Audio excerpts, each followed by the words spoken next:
இந்த இந்தியா கூட்டணிக்கு மக்கள் சமத்தி அடி கொடுத்துருக்கான்னு தான் பார்க்கணும். இந்தியா கூட்டணியில் ஒற்றுமை கிடையாது. எல்லாமே அதிகாரம் நிறைந்தவர்களாக இருக்கின்ற காரணத்தில் விட்டு கொடுக்கின்ற மனப்பான்மை இல்லாத காரணத்தினால மக்கள் மீது அக்கறை இல்லாமல் நாடாளுமன்ற தேர்தல் வெற்றி பெற்று என்ற ஒரு மமதியில் இந்தியா கூட்டணி இருக்குதா இல்லையாங்கிறதே சந்தேகமாக இருக்குது. இப்போ இந்த தேர்தல் மூலமாக இன்றைக்கி அந்த தேர்தலில் காங்கிரஸ் கட்சி வாங்கிய ஓட்டுகளை பார்க்கின்ற பொழுது மிக மிக ஒரு மோசமான நிலைக்கு காங்கிரஸ் தள்ளப்பட்டுக்கின்றது. இன்றைக்கி இங்கே இருக்கிறவங்க தான் இந்தியா கூட்டணி தூக்கி பிடிச்சிட்டு இருக்கிறாங்க. மற்ற மாநிலத்தில் இருக்கிறவங்க எல்லாம் நாடாளுமன்ற தேர்தலுக்கு தான் அது பொருந்துன்ட்டாங்க. மேற்கு வங்க முதலமைச்சராகட்டும், இன்றைக்கு அந்த இந்தியா கூட்டணியில் அங்கமைக்கின்ற கட்சிகள்லாம் நாடாளுமன்றத்துக்கு தான் அது பொருந்தும், சட்டமன்றத்துக்கு பொருந்தாதுன்னு சொல்லிட்டாங்க. அப்படின்னா அந்த இந்தியா கூட்டணி எப்படி ஒற்றுமையாக இருந்து செயல்பட்டு அது வெற்றி பெற முடியும்? அதனால் அந்த வாய்ப்பே இந்தியா கூட்டணிக்கு இனி அந்த வாய்ப்பு இல்லை என்று நான் நம்புகிறேன். அது எங்கே வெற்றி? அதான் அவையில் யாருமே களத்தில் இல்லையே. இது வெற்றி இல்லையே, போலி வெற்றி. அந்த போலி வெற்றி கூட அங்கே இருக்கிற வாக்காளர் ஓட்டுகளை இவையில திமுக போட்டாங்க. எங்கள் கட்சி நிர்வாகிகள் ஓட்ட பல ஓட்டை அவையிலே போட்டாங்க. என் ஓட்டு போட போகல. கடைசியில் பார்த்தா எங்களுடைய முக்கிய பொறுப்பாளர் ஓட்டையே திமுககாரர் பதிவு செஞ்சுருக்கிறாங்க. ஆக கள்ள ஓட்டின் மூலமாக அதிக வாக்குகளை பெற்று நாங்கள் அதிக வாக்குகள் வித்தியாசத்தில் வெற்றி பெற்றோம் என்று மம்மதியில் இருக்கிறாங்க. 2026 அதே சட்டமன்ற தொகுதியில் என்ன நிலைமை ஏற்படும் என்பதை அந்த காலகட்டத்தில் நாங்கள் சொல்கிறோம். 2026 அதிமுக ஒரு பலமான கூட்டணி, நிச்சயமாக பலமான கூட்டணி அமையும். அது தேர்தலுக்கு இன்னும் 13 மாதம் இருக்குது. ஏங்க இப்போ எப்படி தேர்தலில் சொல்ல முடியும்? 5ல் 1 பாகம் இருக்குதுங்க. 5 ஆண்டு என்று சொன்னால் இன்னும் 1 ஆண்டுக்கு மேலே இருக்குது. மார்ச் மாதம் தான் அறிவிப்பாங்க. பிப்ரவரி மாதம் தானே 13 மாத காலம் தேர்தலுக்கே இருக்குது. தேர்தல் நேரத்தில் நல்ல வலிமையான கூட்டணி அமையும். கவலைப்பட வேண்டியதே இல்லை. எப்படி வெளியில் சார், அதாவது நாங்கள் எங்களை பொறுத்த வரைக்கும் பலமான கூட்டணி அமையும். உங்களையெல்லாம் அழைத்து நிச்சயமாக தெரிவிப்போம். எந்த மாறுபட்ட கருத்து கிடையாது. இன்னொரு 4-5 மாதம் ஆகணும், ஒரு 6 மாதம் போகணும். 6 மாதம் போனால் தான் அந்த கூட்டணி வடிவம் பெறும். ஏன்னா கூட்டணி என்பது வாக்குகள் சிதறாமல் அனைத்து கட்சியுடைய வாக்குகளை பெற்று வெற்றி பெற வேண்டும், எதிரிகளை வீழ்த்த வேண்டும். எங்களுக்கு எதிரி என்பது திமுக தான், புரியுதுங்களா? அந்த அடிப்படையில் தான் நாங்கள் சென்று கொண்டிருக்கிறோம். அப்படின்னா வாக்குகளை ஒன்றாக சேர்த்தணும். ஏன்னா திமுகக்காரர் இன்றைக்கு திரு ஸ்டாலினே சொல்லிட்டு இருக்காரு அடிக்கடி, எங்கள் கூட்டணியில் அங்கே வைக்கின்ற கட்சிகள்லாம் ஒரே கொள்கையுடன், ஒரே கொள்கையாக தான் எதுக்கு தனித்தனி கட்சி வச்சுருப்பானே. எங்களை பொறுத்த வரைக்கும் கூட்டணி என்பது வேறு, கொள்கை என்பது வேறு. கூட்டணி என்பது தேர்தல் நேரத்தில் ஒன்றாக சேர்ந்து எதிரிகளை வீழ்த்துவதற்காக அமைக்கப்படுகின்ற கூட்டணி. தேர்தல் முடிந்த பிறகு அவரவர் கொள்கைப்படித்தான் அந்தந்த கட்சி நடத்துவாங்க. அப்படித்தான் நாங்கள் செயல்பட்டு இருக்கிறோம். அப்படித்தான் நாங்களும் கூட்டணி அமைக்கிறோம்.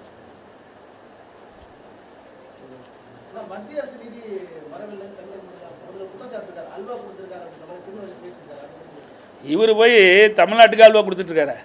போய் திருநெல்வேலி போய் அல்வா சாப்பிட்டா தமிழ்நாட்டு மக்களுக்கு அல்வா கொடுத்துட்டார். 525 அறிவிப்புகள் வெளியிட்டீங்க. சாதாரண அல்வா இல்லை, பெரிய அல்வாவை கிண்டி கொடுத்துட்டு போயிட்டார். 525 அறிவிப்புகளை கொடுத்து எவ்வளோ அறிவிப்பை நிறைவேற்றிருக்காரு சொல்லுங்கள் பார்க்கலாம். நீங்களே, நான் பல முறை சட்டமன்றத்திலையும் பேசிட்டேன், இந்த மாதிரி ஊடகத்திலையும் பத்திரிகைகள் வாயிலாக என்னுடைய கருத்து சொல்லியிருக்கிறோம். ஒரு 15% அறிவிப்பு தான் நிறைவேற்றிருக்காங்க. முக்கியமான அறிவிப்பு, இன்றைக்கு மாணவர்களுக்கு வாங்கிய கல்வி கடன் வங்கியில் ரத்து செய்யினாங்க, செஞ்சாங்களா? இன்றைக்கு 100 நாள் வேலை திட்டத்தை 150 நாளாக உயர்த்தப்படும்னாங்க, உயர்த்தலை. அவருடைய சம்பளத்தை உயர்த்தப்படும்னாங்க, அதுவும் உயர்த்தலை. கேஸ் மானியம் 100 ரூபா கொடுக்குறாங்க, இது வரைக்கும் கொடுக்கல. ரேஷன் கடையில் சர்க்கரை 1 கிலோ 2 கிலோ ஆக்குனாங்க, அதுவும் கொடுக்கல. கரும்புக்கு ஒரு மெட்ரிக் டன் கரும்புக்கு 4000 ரூபா கொடுக்குறாங்க விவசாயிகளுக்கு. குறைந்தபட்ச ஆதார விலை 4000 ரூபா கொடுக்குறாங்க, கொடுக்கல. நெல்லுக்கு ஒரு குவிண்டாலுக்கு ஆதார விலை 2500 ரூபா கொடுக்குறாங்க, கொடுக்கல. இப்படி பல திட்டங்கள் இந்த ஆட்சியில் நிறைவேற்றப்படவே இல்லை. நிறைய இருக்குது இது மாதிரி, எதுவுமே நிறைவேற்றலை. எல்லாம் போலி அறிவிப்பு. ஏன்னா கோட் ஷூட் போட்டுக்கிறாரு, ஃபோட்டோ ஷூட் கொடுக்குறாரு. நீங்களும் அழகாக உங்களுக்கு ஊடகத்திலையும் பத்திரிகை வெளிப்படுத்துறீங்க. இதுதான் காலம் ஓடிட்டு இருக்குது. நான் ஏற்கனவே சட்டமன்றத்தில் தெளிவாக பேசினேன். இங்கேயும் நான் உங்களுக்கு முன்னால் தெளிவாக பேட்டி கொடுத்தேன். திராவிட முன்னேற்ற கழக ஆட்சிக்கு வந்தவுடன் கடன் கட்டுப்படுத்தப்படும், கடன் படிப்படியாக குறைக்கப்படும், அதற்கு நிதி மேலாண்மை குழு அமைக்கப்படும், அதில் நிபுணர்கள்லாம் அடங்குவார்கள். குழு அமைச்சிங்க, நிபுணர்கள் இடம்பெற செஞ்சீங்க. அப்புறம் எதுக்கு 3,53,000 கோடி கடன் வாங்கினீங்க? இன்றைக்கு 2020-21 அனைத்து இந்திய அண்ணா திராவிட முன்னேற்ற கழக ஆட்சி இருக்கும்போது வந்த வருவாயை விட திமுக ஆட்சியில் 2024-25 1,10,000 கோடி கூடுதலாக வருமானம் வருது. அப்படி கூடுதலாக வருமானம் வருகின்ற பொழுது என்ன பெரிய திட்டத்தை கொண்டாந்துருக்கிறீங்க? எதுவுமே கொண்டாடல. கேட்டால் நாங்கள் சட்டமன்றத்தில் நான் பேசும்போது நிதியமைச்சர் இது சொன்னார், ஏன் நாங்கள் மகளிருக்கு 1000 உரிமை தொகை கொடுக்கணும். சரி, 1000 உரிமை தொகை கொடுக்குறேன், 17,000 கோடி. மீதி பணம் எங்கே போச்சு? நான் அடுத்ததுங்க நான் அவர் சொல்லாது நானே சொன்னேன், இன்னும் நிறையா இருக்குது. அகவலப்படி ஒரு 10,000 கோடி, மின்சார மானியம் ஒரு 10,000 கோடி, வட்டி 48,000 கோடி எடுத்துக்கு. நாங்களும் வட்டி கட்டணும், ஆனால் வட்டி கட்டணும் எல்லாம் எடுத்தால் கூட 18,000 கோடி மீதி இருக்குது. என்ன செலவு செஞ்சீங்க? என்ன திட்டத்தை கொண்டாந்தீங்க? அப்புறம் 3,53,000 கோடிக்கு என்ன திட்டத்தை கொண்டாந்து நிறைவேற்றிருக்கிறீங்க? கடன் வாங்க வேண்டிய அவசியம் என்ன? இன்னைக்கு அரசு ஊழியர்களுக்கு அவர்கள் ஆட்சிக்கு வந்த உடனே பழைய ஓய்வு திட்டத்தை நாங்கள் நடைமுறைப்படுத்தும் சொன்னாங்க. பல போராட்டம் நடத்திக்கிட்டாங்க. 4 ஆண்டு உருண்டை ஓடி போட்டு 1 ஆண்டு தான் இருக்குது. அரசு ஊழியர்கள் வாக்குகளை பெறுவதற்கு எவ்வளவோ பொய்களை பேசி இன்றைக்கு அறிவித்து வாக்குகளை வாங்கின பிறகு அப்படியே அவருடைய 2021 திராவிட முன்னேற்ற கழகத்துடைய தேர்தல் அறிக்கையில் காற்றில் பறக்க விட்டுட்டார்.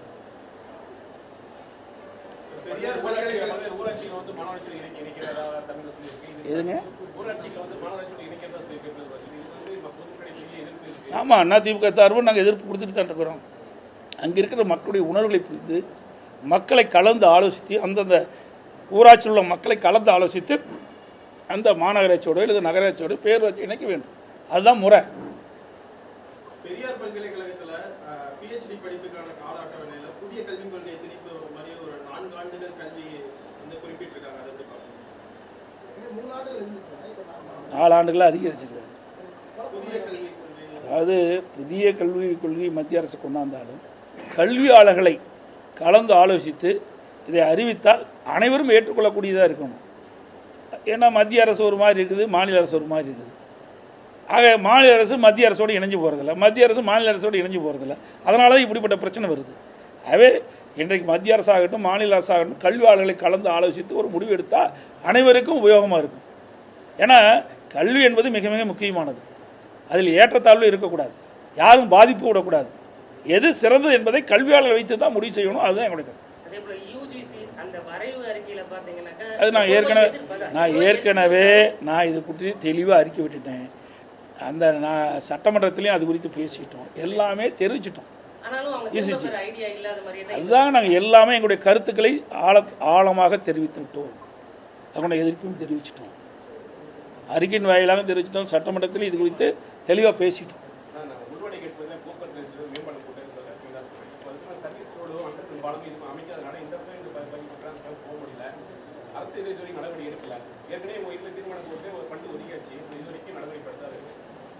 அது அரசாவுடைய கவனத்துக்கு தான். நீங்கள் இத்தனை தடவை மந்திரி வந்துட்டு இருக்காங்க, இத்தனை தடவை நீங்கள் பார்க்குறீங்க. இந்த கேள்வி அவர்கிட்ட கேளுங்கள, என்கிட்ட கேட்ட கேள்வி அவர்கிட்ட கேளுங்க. அவைதான் அரசாங்கம் இருக்குது, நாங்கள் எதிர்க்கட்சியாக தான் இருக்கிறோம். நீங்கள் சொன்ன கேள்வியை நாங்கள் சட்டமன்றத்தில் நாங்கள் கேட்போம். அதிமுக ஆட்சியில் இருக்கும்போது எந்தெந்த இடத்துல போக்குவரத்து நெரிசல் இருக்குதோ அங்கெல்லாம் மேம்பாலம் கட்டணும். எங்கெங்கே எந்தெந்த இடத்தில் மேம்பாலம் வேண்டும், மக்களுக்கு அணுகுசாலை வேண்டும் என்று கேட்டாலும் அங்கெல்லாம் அமைச்சு கொடுத்தோம். அது மாதிரி இந்த அரசாங்கம் மக்களுடைய பிரச்சனை கூர்ந்து கவனித்து செயல்படுத்த வேண்டும். ஏன்னா இங்கே இருக்கிற அமைச்சர் நான் அங்கே போகிறேன் இங்கே போகிறேன்னு சொல்லிட்டு இருக்காரு. இப்படி மக்கள் பிரச்சனையை நீங்கள் தீர்த்து வைக்கணும். நீங்கள் அதை கேளுங்க சார். இப்போ இருக்கிற மந்திரி ஒத்த மந்திரி தான் இருக்கார், அவரை கேளுங்க, இதையாவது பார்த்து செய்யுங்கன்னு சொல்லுங்கள். ஒன்றுமே செய்யலை. சேலம் ஒரு உதாரணத்துக்கு எடுத்துங்க. சேலம் மாவட்டத்தில் திராவிட முன்னேற்ற கழகம் ஆட்சிக்கு 4 ஆண்டு காலம் நிறைவு பெற இருக்குது, இன்னும் 3 மாதம் தான் இருக்குது. இந்த 4 ஆண்டு காலத்தில் ஒரு திட்டத்தையாவது கொண்டு வந்தார்களா? எல்லாம் அனைத்து இந்திய அண்ணா திராவிட முன்னேற்ற கழக ஆட்சியில் போடப்பட்ட திட்டத்துக்கு தான் அடிக்கல் நாட்டுறாங்க, முடிஞ்ச திட்டத்துக்கு தான் திறப்புலாக காண்றாங்களே ஒழிய இவர்களுடைய ஆட்சியில் இன்னும் திட்டத்தை கொண்டாந்துன்னு சொல்லுங்க பார்க்கலாம். ஆனால் திட்டத்தை அறிவிக்கிறாங்க, அறிவிச்சிட்டு போயிடுவாங்க. ஆனால் செயல்பாட்டு கொண்டாடணும்ல. அதிமுக ஆட்சியில் நாங்கள் அறிவித்த திட்டத்தை செயல்பாட்டு கொண்டாந்தோம். ஏற்கனவே திமுக ஆட்சியில் அறிவித்த திட்டத்தை நாங்கள் செயல்படுத்தினோம், எதையுமே நிறுத்தலை. அது இந்த ஆட்சி அந்த ஆட்சின்னு பார்க்கல. மக்களுக்கு நன்மை பயக்கக்கூடிய எந்த திட்டமாக இருந்தாலும் அது எந்த ஆட்சி இருந்து மாற்றம் ஏற்பட்டாலும் அந்த திட்டத்தை முழுமையாக நாங்கள் செயல்படுத்தி கொண்டு தான் இருக்கிறோம். மக்களுக்கு பயனுள்ள திட்டமாக இருந்தால். இப்போ பள்ளிகளில் ஆசிரியர் பணியிடங்கள் நிறைய காலியாக இருக்குன்னு ஒரு பக்கம் தகவல். பட்டதாரி ஆசிரியர்கள் நாங்கள் நியமன தேர்வு எழுதி எங்களுக்கு இப்போ வேலை கொடுக்கல அப்படிங்கிறாங்க. எதிர்கட்சியாக இருந்து நீங்கள் ஒட்டுமொத்தமாக நிறைய துறைகளில் சுமார் 5 லட்சம் பணியிடங்கள் காலியாக இருப்பதா அரசூழியில் சொல்கிறாங்க.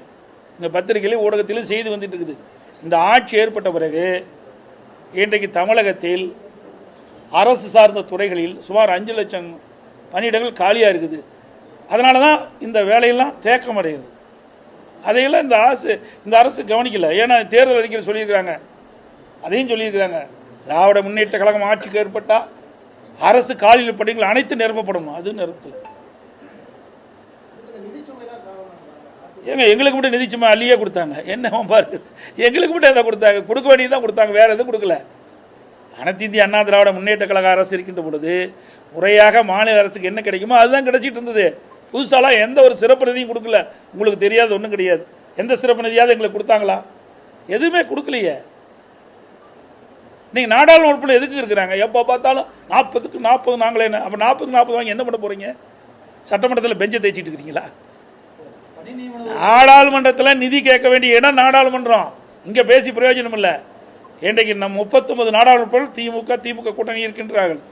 தங்களுக்கு எந்த துறையில் எவ்வளோ பாக்கி இருக்குதோ அதையெல்லாம் நாடாளுமன்றத்தில் பேசி நம்ம அரசு மத்திய அரசுக்கு அழுத்தம் கொடுத்து அங்கிருந்து நிதி பெற வேணும். அதுக்கு தானே நாடாளுமன்ற ஜெயிச்சு போகிறீங்க. அப்புறம் எங்களுக்கு நிதி கொடுக்கலீங்களா? அப்புறம் உங்களை வெற்றி பெற்று என்ன பிரயோஜனம்? எந்த இடத்துல அழுத்தம் கொடுக்கணுமோ அந்த இடத்துல அழுத்தம் கொடுக்கணும். அதுக்கு தாங்க நாடாளுமன்றம் தனி, சட்டமன்றம் தனி.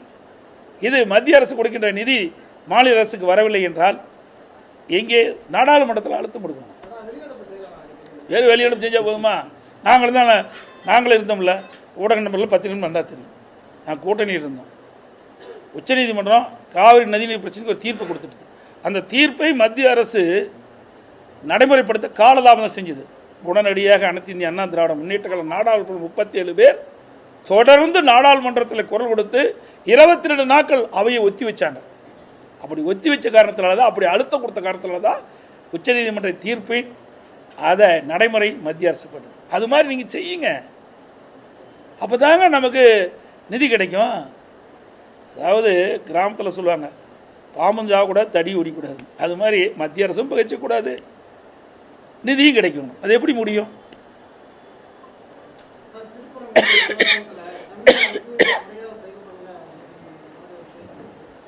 அதாவது இதையெல்லாம் ஒரு சென்சிட்டிவான பிரச்சனை. அங்கே இருக்கின்ற மக்களை அழைத்து சரியான முறையில் அணுகி மக்களுக்கு எவ்வித பிரச்சனையும் இல்லாமல் ஒரு சுமூகமான ஏற்பாடை செய்ய வேண்டும். அது மாநில அரசாவுடைய கடமை.